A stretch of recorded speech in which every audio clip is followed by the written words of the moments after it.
A Palace of Whispers. By the time I arrived at the Palace of Westminster, I was tired and aching with cold, dizzy for food.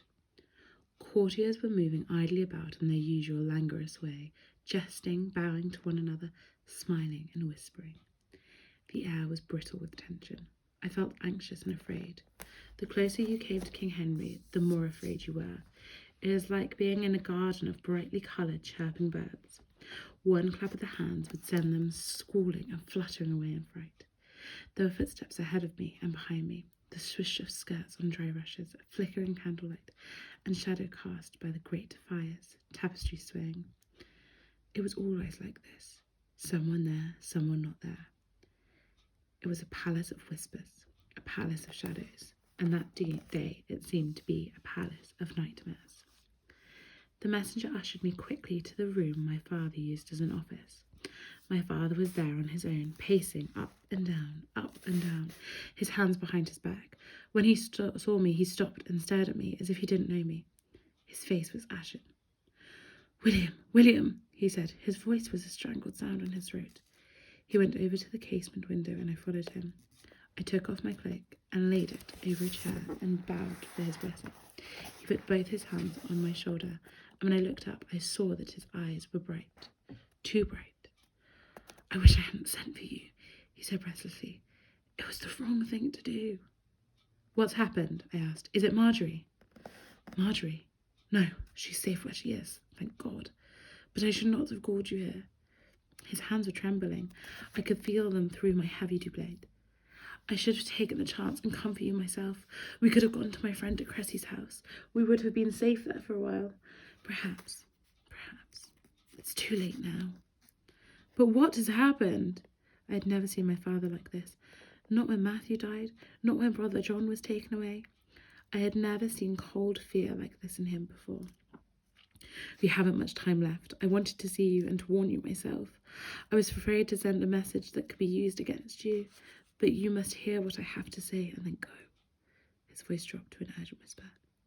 "I think my life is in danger. Shh, and listen. You know that I cannot accept King Henry as the head of the church. It is against all my beliefs. I have refused to swear to the act of supremacy. This means I am accused of treason. Many have turned away from the old ways to please him, but I cannot, I won't. My faith is everything to me." "Nor will I said firmly. "But what is he doing? What is he doing this?" "At first it was because he wanted to marry Anne Boleyn, years ago, when you were a little boy. Now there are rumours that he's thinking of marrying a Lutheran from a duchy in Germany, Lady Anne of Cleves. This is up to him." "Then it's nothing to do with you," I said, relieved. My father was just a secretary after all. His rank was well below any of the officials like Cromwell who had dealt with such things as weddings and foreign affairs. "Your Uncle Caro wants to speak to me later today about this. All I can think is that His Majesty knows that I hid Brother John in my house, and that I have refused to swear to the act of supremacy. Now it's my turn to be punished." His voice broke and he breathed in sharply, squeezing his eyelids together. I thought of that stifling passage behind the kitchens. I thought of Brother John whispering his prayers. I thought of the soldiers dragging him away to be hanged. "Lord Howard has told him," I shouted. "Percy Howard!" "Shh, William, for God's sake, keep your voice down. I think Lord Caro sent the Howards to our house. He wanted them to find me praying in the chapel. He wanted them to betray me." I stared at him, mystified. "But why?" "So he can disown me. You and your sister are known as Carews now, but I am still a Montague. If he disowns me, he can't be blamed for what I do. I might be hanged, but he will be rid of me and safe. That's what I think." He took his Montague signet ring off his finger, twisting it slightly over his knuckle, and held it out to me. "Take it. Keep it, William." I shook my head, scared by his serious expression, but he pressed it into my palm and carved my fist around it. "Keep it safe. Take it to my dear friend Lord de Courcy at Greenwich. He doesn't know you, but the seal he will know our family. Go on your knees to him to beg him to help me. It's my only chance. He might now be of the same belief as the king, as most people are if they want to keep their heads. But he's my friend. He may feel moved to listen to you at least. Surely he'll help us and speak to the king to pardon me." "But I can't go on my own. Come with me, please. We could leave now." "I can't. They'll stop me at the gates. I should never have sent for you. I've put you in danger too, but I wanted to see you, to say goodbye." He paused for a long moment. "Do this for me, William. Leave this palace now and trust no one." I still couldn't move, couldn't believe what he was saying to me. Only the urgency in his voice told me what he was saying must be true, that he had lost favour with my uncle and that his life was in danger, and mine too. "But I still don't understand," I whispered. "Why pick on you?" My father put his hand across his face as if he could wipe away the weariness of so many sleepless nights. "I don't understand either," he whispered. "I don't understand why a man can't worship God in the way he's always done. And just by saying that, I am guilty of treason.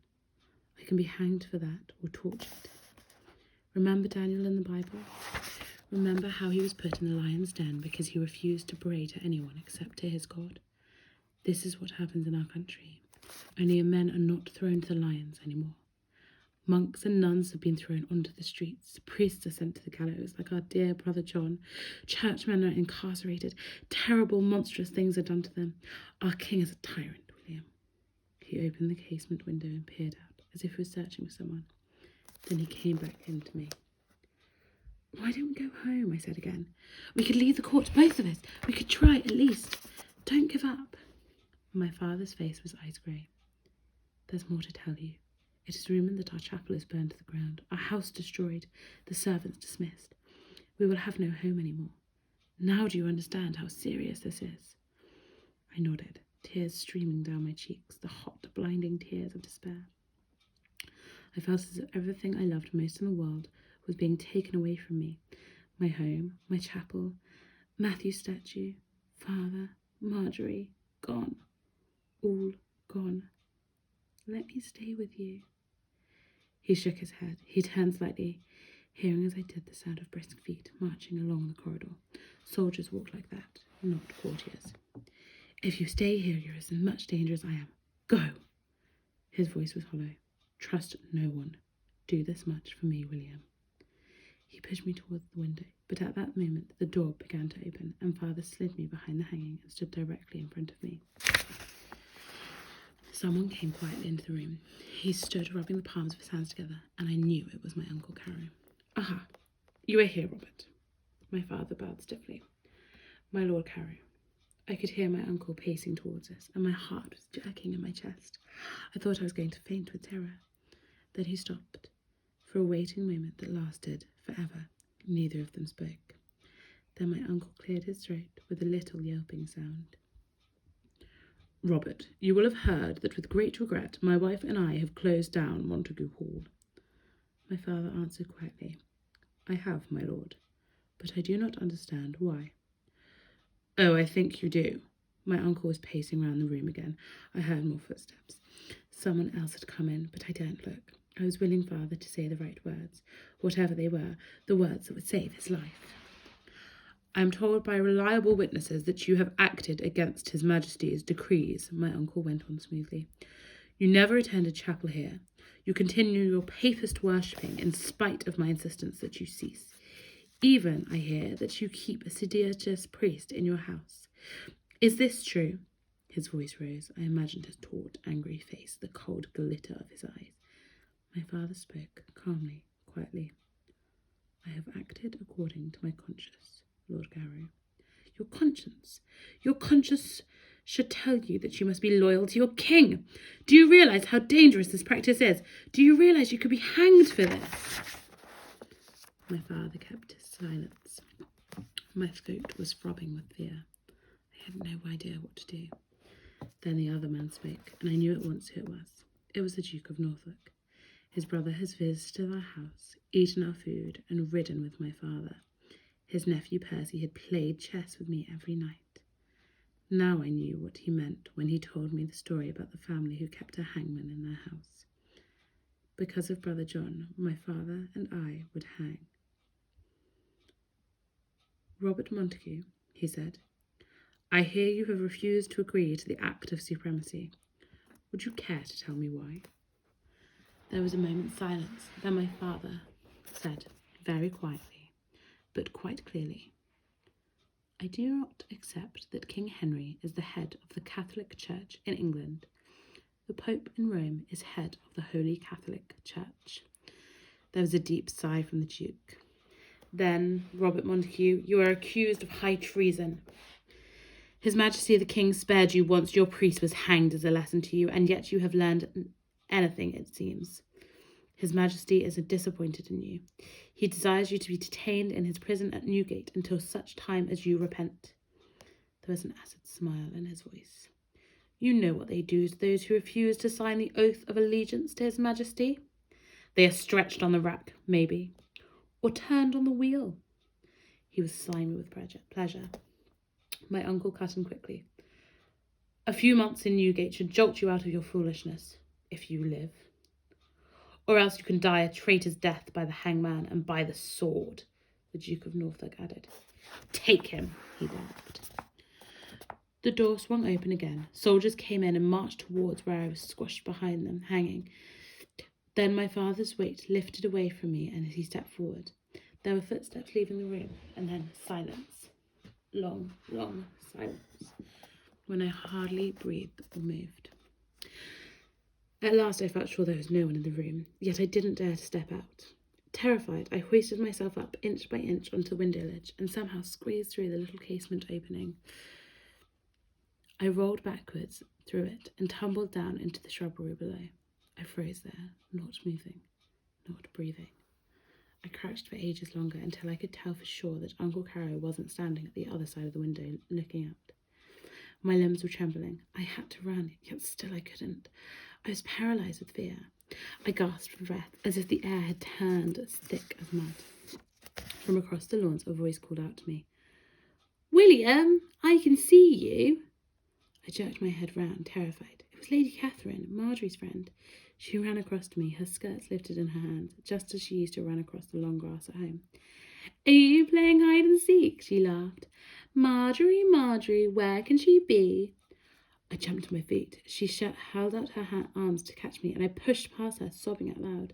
She put her hand to her face, surprise and alarm flitting across her eyes, and I ran away from her as I had never run before. I daren't turn my head. I daren't think. I daren't look to the right or left of me. Courtiers were strolling across the darkening lawns as if it were just another evening, laughing and joking and teasing one another. They didn't see me. I was just a page running an errand for a knight. They didn't see that I was white with fear or hear my breath tumbling in my throat. My father had been taken to Newgate prison, and all they could do was laugh and flirt with one another. My father was being tried for treason. My father might die. Like a hunted deer, I ran to the gates of the palace. I lifted up my hand to show the guards the signet ring so they would think I had an urgent message to deliver. And then I was out in the streets, homeless. I had only one thought in my head: to save my father's life.